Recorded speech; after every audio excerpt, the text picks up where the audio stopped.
हमारी संस्कृति, हमारे संस्कार सदा रहें हमारे साथ। सब्सक्राइब करें तिलक। मैं आपको प्रारब्ध के इस पिंजरे से किस तरह आजाद कर सकता हूं? मेरा वध कर दो। 14 वर्षों तक हम पांडव आपके प्यार से वंचित रहे और 14 वर्षों बाद हम आपसे मिले भी तो रणभूमि पर एक दूसरे के शत्रु बनकर। ये कैसी विडंबना है।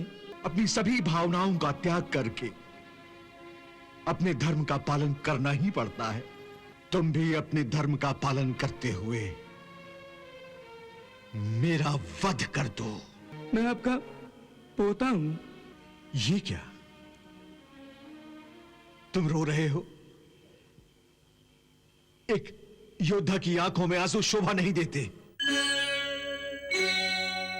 तुम्हारे बाण जब मेरे शरीर को छेदते हैं तब मेरे शरीर को अवश्य पीड़ा होती है, परंतु मेरी आत्मा को शांति प्राप्त होती है, संतोष प्राप्त होता है कि तुम धर्म, न्याय और सत्य के लिए सब कुछ भूलकर युद्ध कर रहे हो। यह कहकर पितामह आप स्वीकार कर रहे हैं कि आप अधर्म, असत्य और अनीति का साथ दे रहे हैं। हां, परंतु मैं विवश हूं अर्जुन, मैं विवश हूं और विवशता ही मेरा प्रारब्ध है। मैं पिंजरे में बंद उस पंछी की भांति हूं जो फड़फड़ा तो सकता है परंतु प्रारब्ध के पिंजरे की एक तीली भी तोड़ नहीं सकता। और यही मेरी विडंबना है अर्जुन, यही मेरी विडंबना है। मेरी विवशताओं को केवल तुम ही समाप्त कर सकते हो अर्जुन। तुम ही मुझे इस पिंजरे से आजाद कर सकते हो। पितामह कृपया बताइए, मैं आपको प्रारब्ध के इस पिंजरे से किस तरह आजाद कर सकता हूं? आपकी पीड़ा दूर करके मुझे खुशी होगी। बताइए, मैं क्या करूं? मेरा वध कर दो। पितामह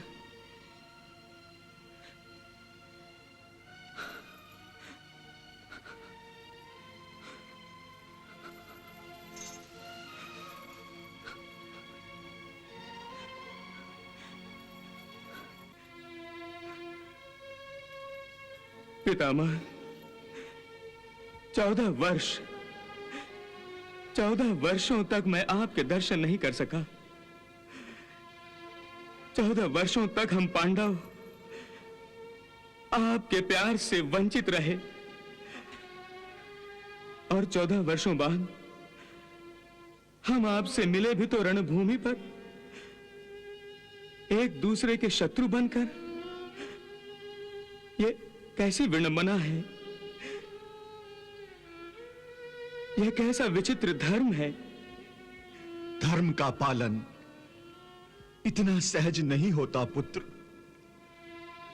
धर्म कभी कभी ऐसी विडंबनाओं को साथ लाता है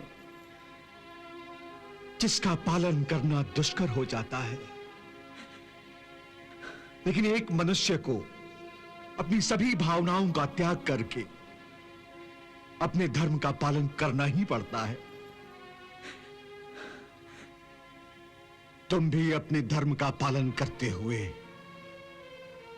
मेरा वध कर दो। पितामह मैं आपका पोता हूं।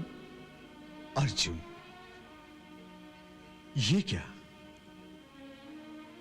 तुम रो रहे हो? एक योद्धा की आंखों में आंसू शोभा नहीं देते, बल्कि उसकी शूरवीरता का अपमान होते हैं। यही आंसू रणभूमि में शत्रु के विरुद्ध हथियार न उठाने पर विवश कर देते हैं।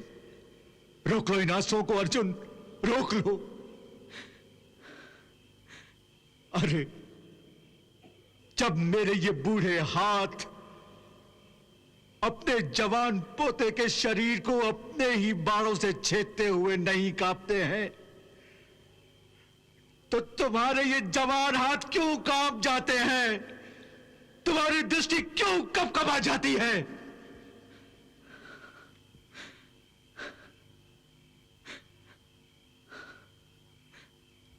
मैं तुम्हें तुम्हारा ज्येष्ठ पितामह होने के नाते अपने धर्म, अपने कर्तव्य का पालन करने को कह रहा हूं। कल तुम युद्ध भूमि पर मुझे अपना शत्रु समझकर युद्ध करोगे, अपने बाणों से मेरे सीने पर निशाना लगाओगे और अपने बाणों को चलाते समय अपने हाथों को कांपने की आज्ञा नहीं दोगे, कड़ा भी नहीं दोगे। परंतु पितामह। बस करो अर्जुन, मैं इससे अधिक कुछ और नहीं सुनना चाहता। तुम्हें मेरा आदेश हर स्थिति में मानना ही होगा। और यह भी याद रखो कि मुझे इच्छा मृत्यु का वरदान प्राप्त है और मेरी अंतिम इच्छा भी यही है कि मैं अपने पोते के बाणों से ही मरूं। पितामह, हमारा भाग्य हमसे यह अन्याय क्यों कर रहा है? क्यों हम दोनों की इतनी कड़ी परीक्षा ले रहा है? जाओ पुत्र, कल युद्ध भूमि पर मिलेंगे।